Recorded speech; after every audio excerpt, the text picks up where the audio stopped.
Okay, so now we are going to begin our 3D areola drawing.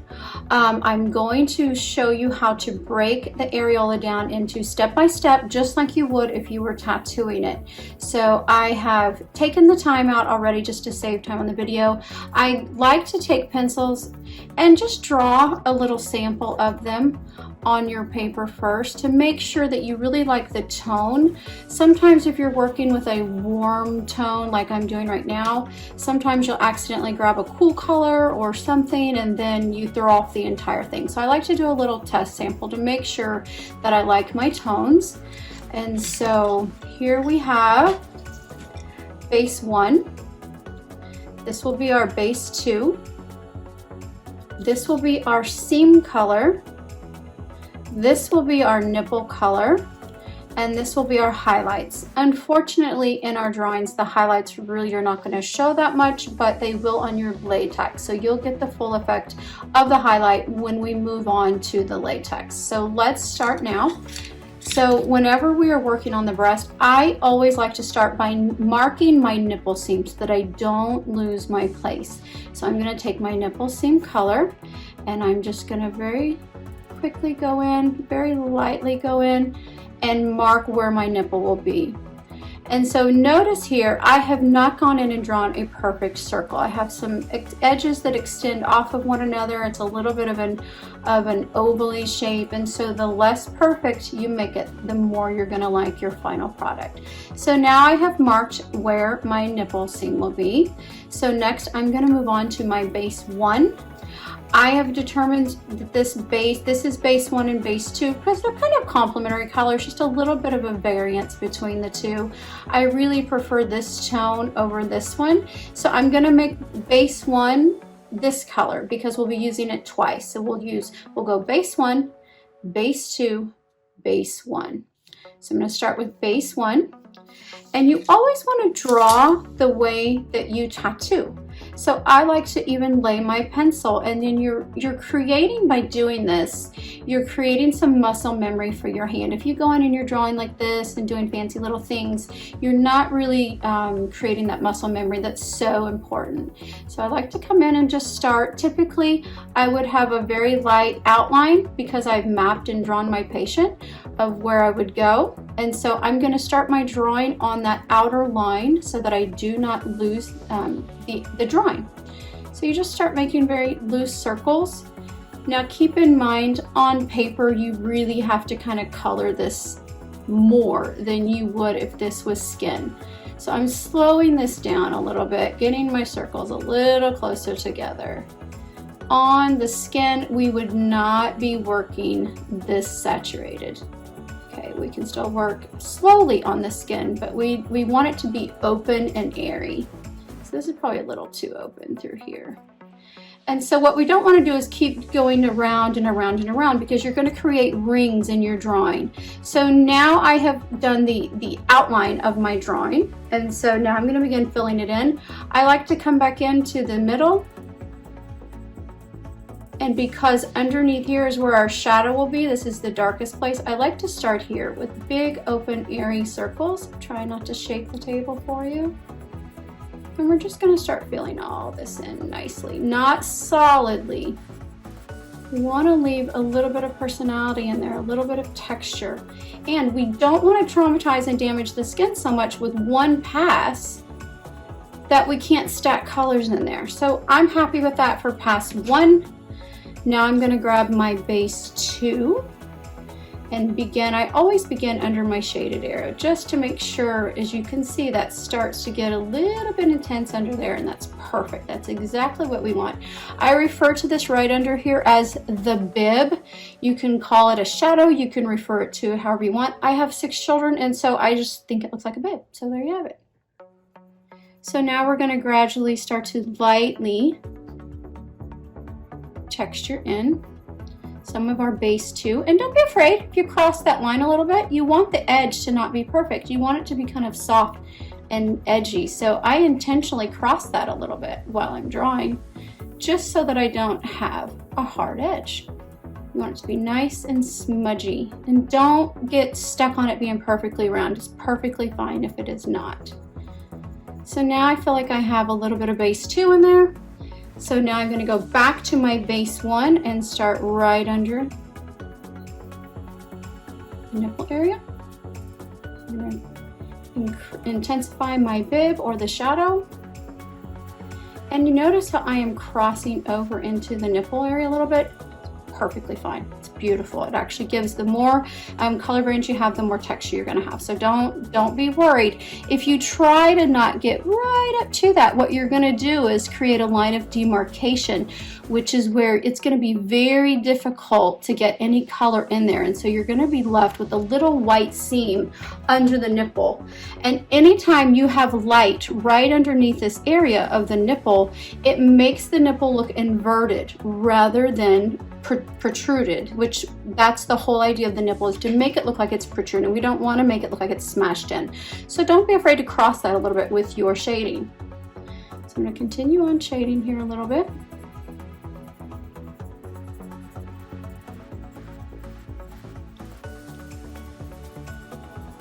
And you can keep building this up as much as you want on paper. You cannot do that on the skin. If you decide, man, I really want to build this up more on the skin, let the patient heal and come back to it in 6 to 8 weeks once it's completely healed. And then you can continue to build. But there's only so much that you can do to the areola when you're actually tattooing it. That's one reason why I love drawing with pencils, is you can just really get creative and get going and add more colors. And let's say that, you know what, this really isn't the effect I was going for. You're not stuck with base 1 and base 2 when you're drawing. You could add in, maybe if this was a Fitzpatrick 1, you're like, man, this is getting a little dark. Maybe you could add in a little bit of a lighter color. Or if you feel like this is just really going to heal to an orange tone and you're concerned, maybe you can add in a little bit of a cool tone. I'm going to add just very little of a cool tone just so that you can kind of see what I'm talking about here, because it would be very light. I still start right underneath where my bib is, and you can very gradually begin to change the tone of your areola very nicely. And pencils are a great way to learn what colors you like. What colors can you mix? I'm going to kind of help you out a little bit with the cheat sheet, but really take advantage of your colored pencils. Once you create an areola on paper that you like, I would really like to encourage you to write the pencils numbers down, or maybe take a picture of them, so that you don't have to go back through the learning process and trying to figure out what pencils you were drawing with. So just snap a quick photo and know, okay, this is the colors that I used to create this areola. And then whenever you're going to your pigments to work on latex, you can reference that and pull colors that are very, very similar to the colors that you liked. So it will really help your practice. Okay, so I'm going to stop for now on the areola part. So now I'm going to come back in and I am going to start to add some color and texture into my nipple. I've decided that I want my nipple to have a little bit of pink in there. Like, we have a pretty neutral, if not a little bit of a warm areola. So I want the nipple to have just a little bit of warmth to it, just so the nipple stands out. So I'm very lightly going to begin to color in the nipple. And this is where you're going to concentrate on your moon shape, okay? And you can even cross a little bit if you want to have a little more of that pink right under here for the shadow. It's just going to make that nipple look like it's continuing to push on out, just slightly. You want to make sure it fades out though. So now I'm going to go into my nipple seam color, and I'm very lightly going to go in my moon shape right in here, just to add a little bit of transition. I don't want to just go from brown to pink. So I want that to kind of transition. So I love to stack colors and play around with it. And if you're like, ooh, that's a little too orange for me, you can always go more neutral, and make sure you gradually are passing up your last color as you transition in. Now I'm going to switch back over to my base 1, and I'm going to go right over the top of all of this a little bit, just to try to get some great texture in there. Now I feel like we have a lot of transition between our seam and our nipple, so I am very softly going to add some shadow with this. You have to be very conservative with your shadow. You don't want to make the nipple start to look dirty. So I'm going to lightly shadow under here. This is where we would be doing our whip shading with our machine. However, that doesn't look so great when you're drawing. I would whip shade right under here and get some great shadow. Notice I am not shadowing through the top of this. I want there to be some light where my light is hitting this nipple. I want there to be light, and then I want there to be a shadow. One of the most common mistakes that I see, including myself when I started, was to put that shadow all the way around, and it starts to create a ring. It's not making the nipple look like it's protruding. It just creates a ring around it, and it starts to look like a bullseye or a target. So make sure that you are focusing your shadow underneath that nipple. Okay, so I'm happy with how I have a little bit of shadow. I'm just gonna gradually bring that down and let it fade out gradually into my areola. And I do want to add the tiniest little bit of personality through here, just a few little marks. You notice it's not perfect. I'm just kind of doing some scratching with the darker color. And maybe even a scotch of pink. I might add a few little bit of personality of pink in there. And then a little bit of personality with my... I'm leaving this white because once I color that in, this white pencil is not really going to show up. But typically this right in here is where you would do a few little dots of your white. And then I like to drag a line of white right across the top to really make it look like the light is hitting this. Do not go back and forth, please, with your machine on a person like I'm doing with this. I'm just trying to get it to show up, which it's not going to do. But anyway, I like to put some white on there, and you'll be able to see the white on the latex. It's beautiful. And so now I'm going to go in and create some wrinkles. If you use your seam color, the wrinkles are going to be very dark. However, I selected a very cool pink for my nipple color.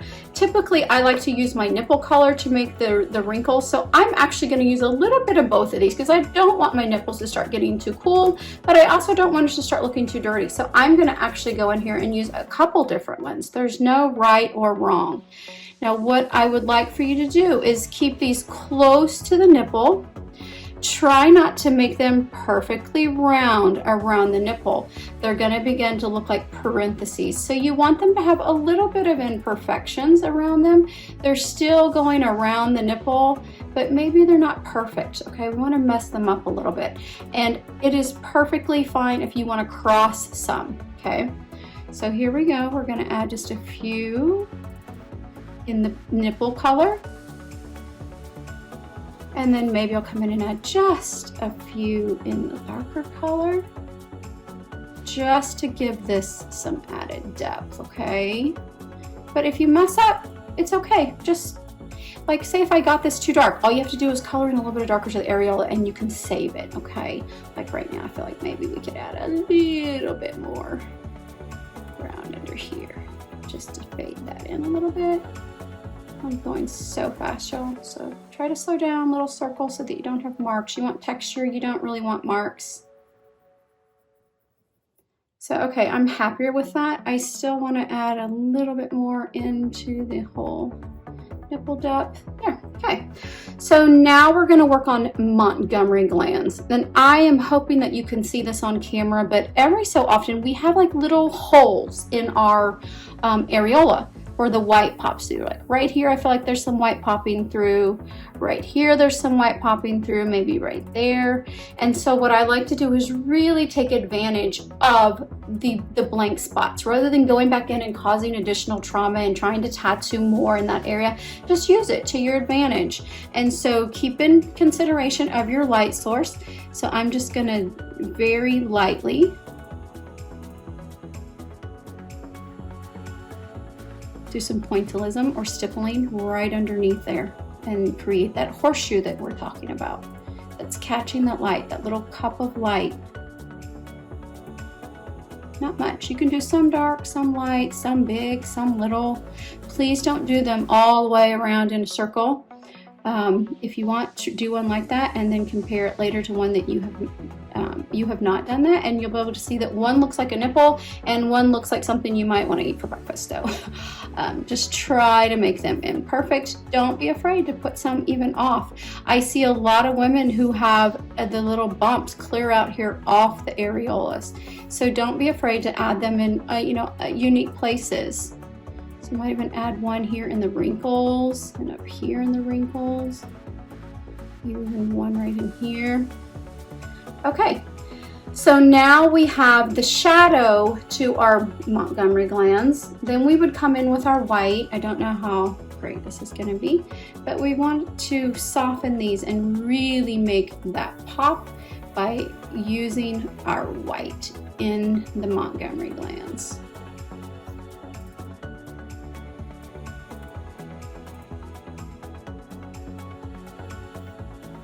And then we're going to go in and accentuate and highlight our wrinkles. This is the part that you will really see. This is my favorite part. You can't see it on your drawings, unfortunately. It's my favorite part, but when you get to latex, you're gonna be like, man, that's awesome. It looks great. Like some of these wrinkles are a little too pink. I love pink, so sometimes I get a little crazy with it, but so there, I'm happier with this. Now, the larger the areola, I'm going to continue to expand upon this. The larger the areola, the larger I would probably still continue to put some little personality in all of this out so that it's not just boring out here. Put a few little wrinkles, maybe just put a few little wrinkles, make sure they don't look like hairs, but maybe just a little bit of personality out in this area. And I'm just doing miscellaneous little squiggles. There's no rhyme or rhythm to what I'm doing. I'm just creating texture. That is all I am doing. Okay, so now you have one areola. I feel like this would be appropriate for maybe a Fitzpatrick scale 1 or 2. And then you could take this on into, even a 4 if you wanted to, just by continuing to build all of this up with a nice warm brown. So you can just keep going and playing. So if you ever feel like you've messed something up, just bump up to the next Fitzpatrick, bump it up 1 or 2 on your scale and just go over it with something darker. And you can recover it, you can salvage it. Don't throw in the towel. Some of my best drawings came from when I thought I had really messed something up and I was like, no, I don't want to throw this away. And so I just kept playing with it. And that is when I was like, man, that is way cool. And I really don't know what I did other than just kept being creative. Okay, so don't throw in the towel. So I'm not going to sit here and completely redo this because you can already see how we are bumping this up into a darker Fitzpatrick scale. I'm not covering up the Montgomery glands because we really need the light there. Keeping everything darker under here, lighter as we go around. And then if I were to continue on, sorry if I'm shaking, y'all, I have a hand. I could grab a little bit of a darker, let me make sure that's not too dark, a little bit of a darker color, and put right under here and maybe even into the nipple because I don't feel like that's appropriate anymore for the tones that we're using. Maybe make this a little darker. Now you would not want to go on skin from a lighter color to a darker color because you were not pleased. This is only for your drawings, okay? If this were a person, you would just have to let them heal, come back, and then you could alter it a little bit.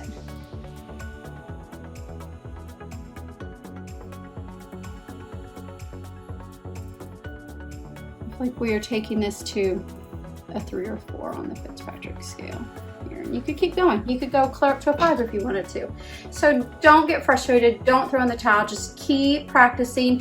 Practice how you tattoo. Please don't practice like you're going to write a love letter to someone.